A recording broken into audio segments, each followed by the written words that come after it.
Hey guys, welcome to our latest ballistic demonstration. Now we have adjusted the carrier for an easier application. This is actually our gold coating and I'm just going to basically go through the motions. I'll talk through it as I go. I'll maybe move the camera a wee bit, give you a better flavour for just what I'm doing. But to start off with, I'm going to take my block applicator. You can use pretty much any applicator you like. Sometimes I'll even just use a folded up microfiber, especially if it's a soft or finicky paint and I'm wary of how much pressure that I want to apply or the dust that might be in the air.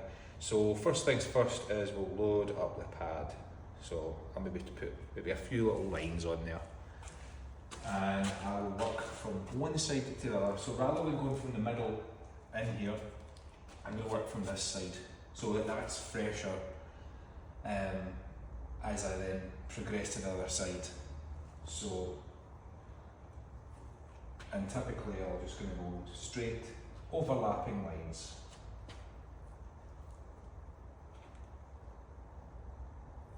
Then afterwards you can go cross hatch.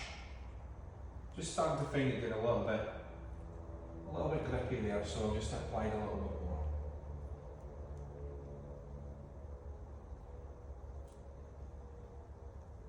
And for maximum coverage, I like to do cross hatch. There's no harm in rubbing it on like it works. You just basically need to make sure that the ceramic connects with every last bit of paint, so you get a nice, even, uniform coverage.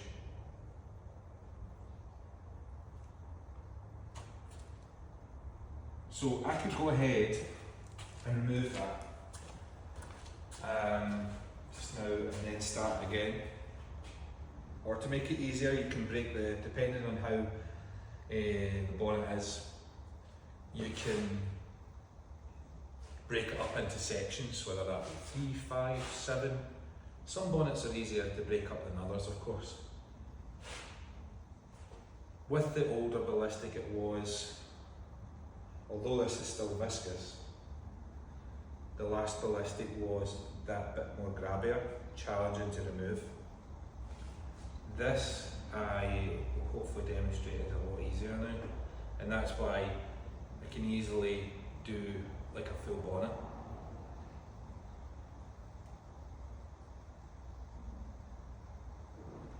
Because I would say there's probably a good 7 to 10 minutes work time.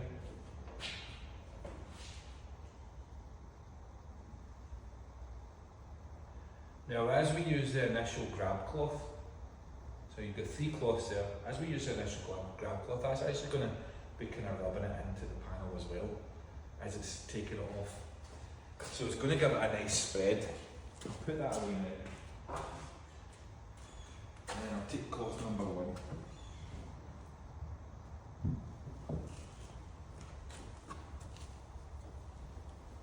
I like to wear a wee pair of gloves for a few reasons.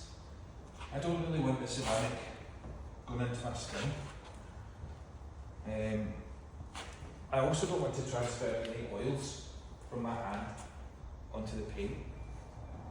And thirdly, it gives it, you get a nice wee bit of grip so the cloth's not trying to fold on itself. You could definitely be a bit more methodical than this. I think because the camera's on, I'm just being a little bit sporadic. But if I've got nothing to concentrate on other than applying, then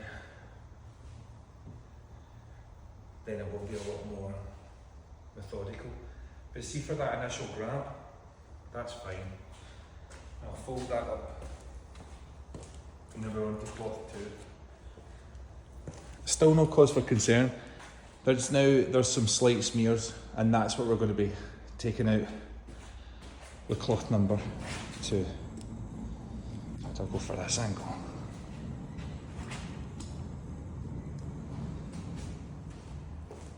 Same way you came, and we're really going to start looking for any sorts of smears. Making sure I've got a little bit of light in every square inch.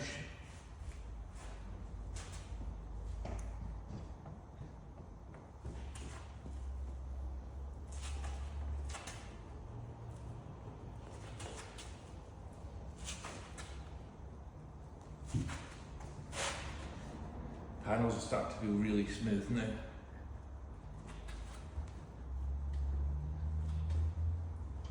But you want to really make sure that you've got sufficient lighting to get every single last bit.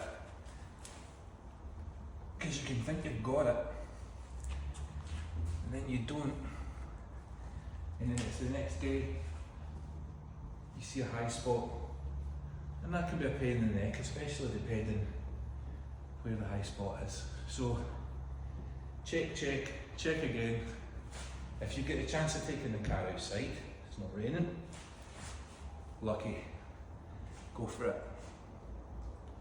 Take it outside, it's nice to see the car in a different light. You might see something outside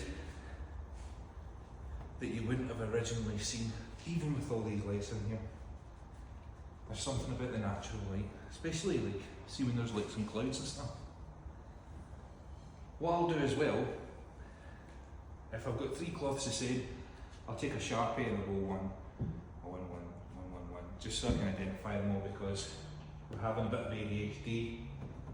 I can never remember where I've put things. It's starting to get really, really, really slick now. So I'd say I've pretty much got all that. Well, this is where cloth number 3 comes in, and this is just to make sure that you've got a lot.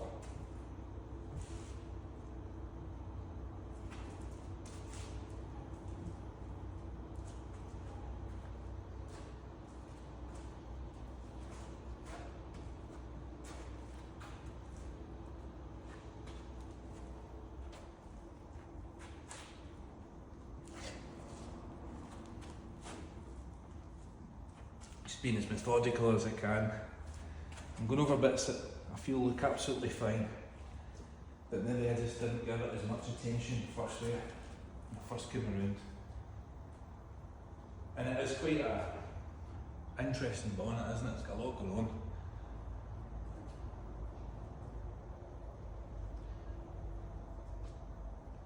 So there we have it, folks.